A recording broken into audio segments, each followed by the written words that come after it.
मुझे लगता है कि आप सभी लोगों ने अजीत अंजुम का नाम भी सुना होगा और इन्हें देखा होगा। और आप सभी जानते हैं कि हमारे देश के वरिष्ठ पत्रकार हैं। और देश में जब आप देखिए कि कोरोना महामारी चरम पर थी और देश में लॉकडाउन लगा दिया गया था, उस समय आप देखिए लोग किस तरह से परेशान हो रहे थे। लोग किस तरह से अपने गांव के लिए पैदल चल पड़े थे। उन्हें भी आपने देखा होगा, उनकी समस्याओं को अजीत अंजुम ने बखूबी से दिखाया था, देश के सामने रखा था। या फिर आप लोगों ने किसान आंदोलन के दौरान भी इन्हें देखा था। और जमीनी आप देखिए जमीनी स्तर पर जाकर इन्होंने उस आंदोलन को भी कवर किया था। तो आज हम लोग अजीत अंजुम के बारे में एक सामान्य जानकारी देखेंगे और इनके बारे में जानेंगे। आप लोग कुछ पिक्चर्स और देख लीजिए। ये अजीत अंजुम है और ये आप देखिए इनका परिवार है छोटा सा। और आप देखिए कि इनकी बेटी है। तो अजीत अंजुम की अगर हम लोग जन्म की बात करें तो आप देखेंगे 7 अप्रैल 1969 में। कब? 7 अप्रैल 1969 में बिहार के बेगूसराय जिले में इनका जन्म हुआ था। अब आप लोग कहेंगे कि बिहार कहाँ है? देखिए हमारा प्यारा भारत है और आप देखेंगे पटना इसकी राजधानी है बिहार की। और आपको मालूम होगा कि इसकी सीमा उत्तर प्रदेश से लगती है, झारखंड से लगती है और आप देखेंगे पश्चिम बंगाल से लगती है। इसकी अंतर्राष्ट्रीय सीमा आप देखेंगे नेपाल से लगती है। और आपको मालूम होना चाहिए यहाँ विधानसभा में 243 सीटें हैं, विधान परिषद में 75 सीटें हैं, राज्यसभा में 16 सीटें हैं, लोकसभा में 48 सीटें हैं। कहाँ? बिहार में। और आप देखेंगे कि अजीत अंजुम का असली नाम, वास्तविक नाम क्या है? अजीत कुमार है। और मुझे लगता है कि कई लोगों को इनका असली नाम भी मालूम नहीं होगा। और आप देखेंगे अजीत अंजुम के पिता का नाम राम सागर प्रसाद सिंह है और अजीत अंजुम के पिता न्यायिक सेवा में काम करते थे। वह पटना जिला के सत्र न्यायाधीश के पद पर भी रहे हैं। और अजीत अंजुम की पत्नी की बात करें तो गीता श्री हैं। और आप सभी जानते हैं कि अजीत अंजुम की जो पत्नी है गीता श्री, ये पत्रकार हैं और साहित्यकार हैं पेशे से। और गीता श्री मूल रूप से बिहार के मुजफ्फरपुर की रहने वाली है और साहित्यकार और रामनाथ गोयनका पुरस्कार से सम्मानित पत्रकार भी है। अगर हम लोग शिक्षा की बात करें अजीत अंजुम की, तो प्रारंभिक शिक्षा बेगूसराय और दरभंगा से इनकी हुई है।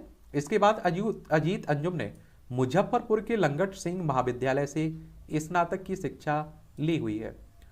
और आप देखेंगे कि अगर हम लोग इनके कैरियर की बात करें तो पत्रकार अजीत अंजुम ने अपने कैरियर की शुरुआत मुजफ्फरपुर में पढ़ाई के दौरान ही शुरू कर दी थी। और सबसे पहले अजीत अंजुम ने पाटलिपुत्र टाइम्स के लिए लिखना शुरू किया था और इसी दौरान उन्होंने अपना नाम बदलकर अजीत कुमार से अजीत अंजुम कर लिया था।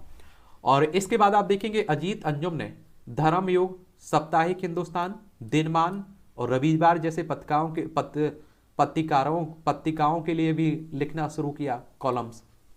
साल 1989 में, ये 1889 नहीं है, 1989 में अजीत अंजुम पत्रकारिता की दुनिया में बड़ा नाम कमाने के लिए दिल्ली आ जाते हैं। और यहाँ आकर अजीत अंजुम ने सबसे पहले अमर उजाला में काम करना शुरू किया। इसके बाद अजीत अंजुम ने चौथी दुनिया और जनसत्ता के लिए भी काम किया। और आप देखेंगे कुछ साल प्रिंट मीडिया में काम करने के बाद अजीत अंजुम ने टीवी पत्रकारिता का रुख किया। और सबसे पहले अजीत अंजुम ने BAG फिल्म्स के चर्चित टॉक शो रूबरू के बतौर निर्देशक के रूप में काम करना शुरू किया। और इस दौरान उन्होंने दर्जनों शो को प्रोड्यूस किया।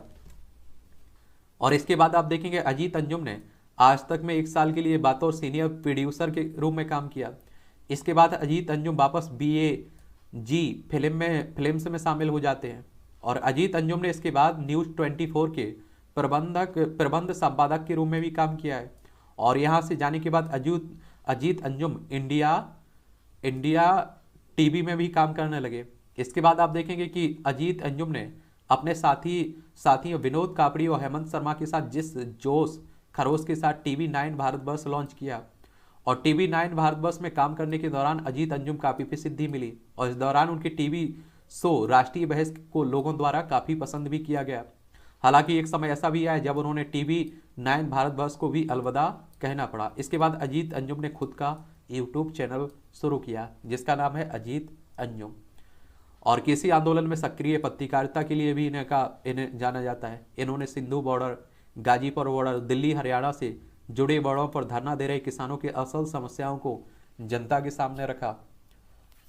और अजीत अंजुम की अगर उपलब्धियों की बात करें तो अजीत अंजुम ने को साल 2010 में बिहार में आई भयानक बाढ़ पर रिपोर्टिंग के लिए पत्रकारिता के सबसे प्रतिष्ठित सम्मान रामनाथ गोयनका पुरस्कार से सम्मानित किया गया था।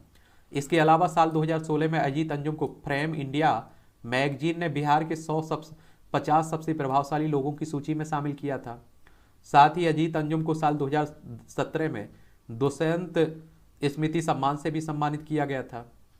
और अजीत अंजुम से जुड़े हुए कुछ विवाद भी हैं, क्योंकि आप सभी जानते हैं कि जब आप लोग इस तरह के किसी पद पर रहते हैं तो विवादों का जुड़ना स्वाभाविक सी बात रहती है। अजीत अंजुम के साथ एक बार अजीत अंजुम ने उन्नाव रेप कांड को लेकर ट्वीट किया था और आरोपी ब्राह्मण है, इसलिए उनके उच्च कुल गोत्र को देखते हुए उनके खिलाफ भक्त लोग ऐसी सक्रियता नहीं दिखा रहे हैं जैसे हैदराबाद रेप कांड के बाद एक्टिव हुए थे। तो अजीत अंजुम के इस ट्विटर पर विवाद छिड़ गया था। उससे नाराज लोगों ने ट्विटर पर अजीत अंजुम कलंक है ट्रेंड भी कराया था। इसके जवाब में अजीत अंजुम के समर्थकों ने ट्विटर पर आप देखेंगे विथ अजीत अंजुम ट्रेंड कराया था। क्या आप देखेंगे stand with Ajit Anjum hashtag आप लोग लगा कर करवाते रहते हैं ना, उसी की बात हो रही है। तो ये कहानी है अजीत अंजुम की।